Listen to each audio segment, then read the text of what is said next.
આધ્યાત્મિક જીવન તરફ વલણ. શ્રી રામકૃષ્ણ સાથેના પ્રથમ મિલનનું વર્ણન નરેન્દ્રનાથે એકવાર કરેલું તે આપણે તેમના પોતાના જ શબ્દોમાં જોઈએ. મેં ભજન તો ગાયું, પણ પછી તરત જ તેઓ એકદમ ઉઠ્યા અને મારો હાથ પકડીને મને ઉત્તરની ઓસરીમાં લઈ ગયા. તેમણે બારણાં બંધ કર્યા. અમે બંને એકલા હતા. મેં ધાર્યું કે કંઈક ખાનગી ઉપદેશ તેઓ મને આપશે, પરંતુ આશ્ચર્ય સાથે હું જોઈ રહ્યો અને તેમણે એકદમ મારો હાથ પકડ્યો અને આનંદની ઉર્મિથી હરખના આંસુઓ વહાવવા લાગ્યા અને ઘણા લાંબા સમયની ઓળખાણ હોય તેમ પ્રેમથી મને કહેવા લાગ્યા, અરે આટલું મોડું અવાય કે આટલી બધી રાહ જોવડાવવા જેટલો નિષ્ઠુર તું કેમ બન્યો? સંસારી લોકોની અપવિત્ર વાતો સાંભળીને મારા કાનમાં અગ્નિ બળે છે. મારી અનુભૂતિ જીવી શકે એવી કોઈ વ્યક્તિ આગળ મારા મનનો ભાર હળવો કરવા હું કેવો ઝંખી રહ્યો છું. એમણે આગળ બોલે રાખ્યું.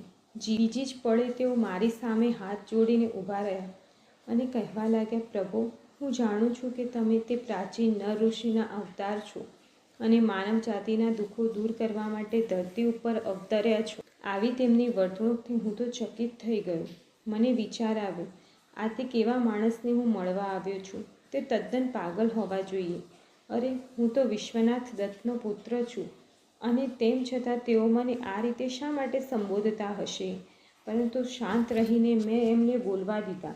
પછી તરત જ તેઓ પોતાના ઓરડામાં પાછા ગયા અને થોડીક મીઠાઈ, સાકર અને માખણ લઈ આવી પોતાના હાથે જ મને ખવડાવવા લાગ્યા. મેં વારંવાર કહ્યું, કૃપા કરીને મીઠાઈ મને આપો, મારા મિત્રો સાથે મળીને હું ખાઈશ, પણ તેમણે માત્ર એટલો જ ઉત્તર આપ્યો, એ લોકોને પછી મળશે. હું બધું ખાઈ ગયો પછી તેઓ બોલ્યા, મને વચન આપ કે પાછો જલ્દીથી મને મળવા તું એકલો આવીશ. એમના આવા આગ્રહથી મારે હા પાડવી પડી. પછી એમની સાથે બહાર આવીને હું મિત્રોની પાસે જઈને બેઠો. સૌની સાથે બેઠો બેઠો હું શ્રી રામકૃષ્ણના હાવભાવ, વાતચીતનું વગેરેનું નિરીક્ષણ કરવા લાગ્યો. અને તેમાં કશું જ વિચિત્ર ન લાગ્યું. તેમની વાતચીત ઉપરથી મને ખાતરી થઈ કે તેઓ સાચા ત્યાગી પુરુષ છે. તેઓ જે બોલે છે એ પ્રમાણે જ આચરનારા છે.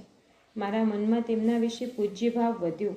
જે પ્રશ્ન મેં અગાઉ અનેકને પૂછ્યો હતો તે જ પ્રશ્ન તેમને પણ પૂછ્યો. મહાશય, આપે ઈશ્વરને જોયો છે?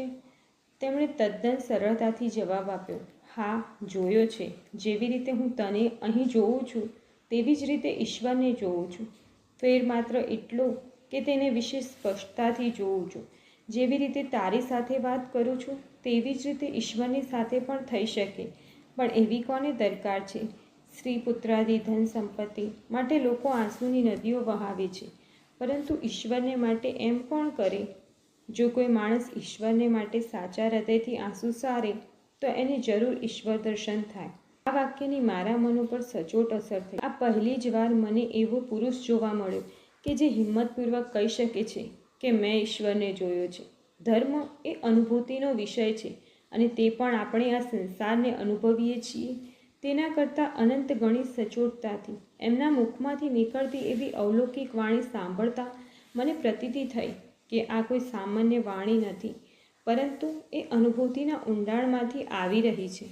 પરંતુ મારી સાથેના તેમના વર્તનના મેળ તેમની વાણી સાથે હું બેસાડી શક્યો નહીં. તેથી મેં ધાર્યું કે તેઓ કોઈ એકાંગી વિચારના પાગલ હશે. એમ છતાં તેમના ત્યાગની મહત્તાનો સ્વીકાર કર્યા વિના હું રહી શક્યો નહીં. મને થયું, ભલે તેઓ પાગલ હોય તો પણ આ પુરુષ અત્યંત પવિત્ર છે અને સાચો સંત છે. કેવળ એ કારણે પણ એ મનુષ્ય જાતિ માટે વંદનીય છે.